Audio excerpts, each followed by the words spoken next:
Here with ACU head coach Britt Bonneau after a 6-3 win over Alabama A&M. Coach, you split the two-game series. That team can hit, can't they? Oh, they can. They're big. The big kids get out there and they definitely take their hacks. You know what? We were very fortunate today. I really felt like we need to throw 3 or 4 guys. Ended up throwing 5 or 6 guys, and for them to go out there and to be able to give us 6 outs apiece and to do what they did really helped us out as far as keeping them off balance, and they couldn't really key in on one guy. And you know, 6-run fifth also helps too. And we as a hitting team really needed that inning. I thought we took some really good at bats that inning to not only get guys on base, but you know, they even walked in a run. So we just got to keep battling. You're talking about a team right there that's in first place in the SWAC. I mean, and they've beaten some good teams this year. They're 2-1 against Mississippi State. I mean, come on. I mean, we're not facing anybody that's just going to roll over. And we're learning. We're learning as we go. And hopefully this weekend's another big one.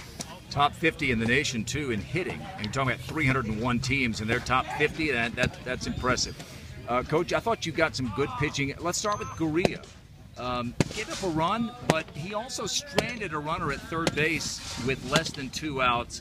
Early in a game, you're down 1-0. To get that runner stranded, then you guys get into a little bit of a rhythm with Cole coming in. I thought Brandon Lambright was really solid. But early in the game, stranding runners with less than 2 outs seems to give the offense a little bit of a lift, the whole team. It does, and that was right after you know, we left the bases loaded. Right. You know, we could have put a dent in that scoreboard as well, and we didn't.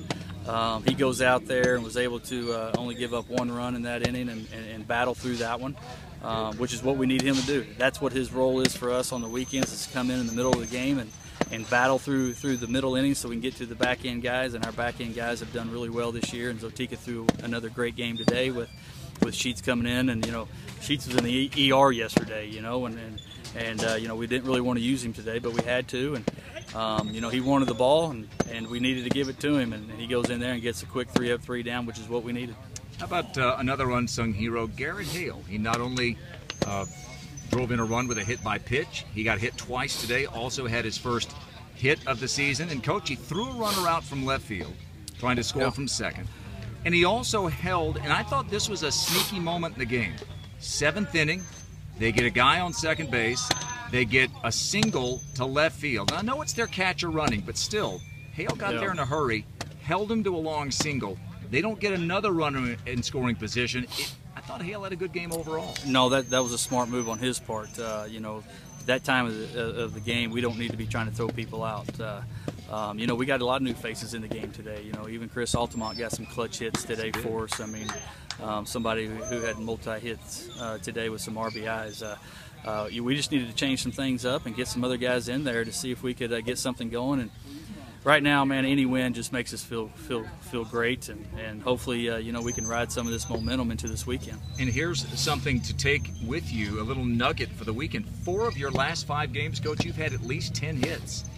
An offense that's really been struggling. 2 of your first 14 games, or 2 of your first 12 games, only 2 of them you had 10 or more. Now 4 of your last 5. Not bad. No, and we need that. And you know, I've said all along, you know, this is a team that had a really good fall hitting, and you know, we've just been pressing and we've been tight, and if we can just get over that hump and just get in there and relax a little bit more, I really think we can score some runs. And if we do that with what our pitching staff has shown us already this year, you know, we can contend in the Southland Conference and be one of the top teams. But we got a long ways to go before that's going to happen. Last thing, you mentioned McNeese. I could think of easier opponents to start out with than Nichols on the road at Southeastern and McNeese. This is another good team, top half of the league. Yep, 5-1. They've played really well so far this year, and got another great pitching staff coming in here to play against us. And so we just got to, again, it doesn't get any easier, and it won't, will it? It won't. And so, but that's exactly what this is about, and that is learning how to play at this level. And if we don't, you know, figure that part out, you know, we're not ever going to be able to achieve what we want to. But I think our guys are really working hard to achieve that.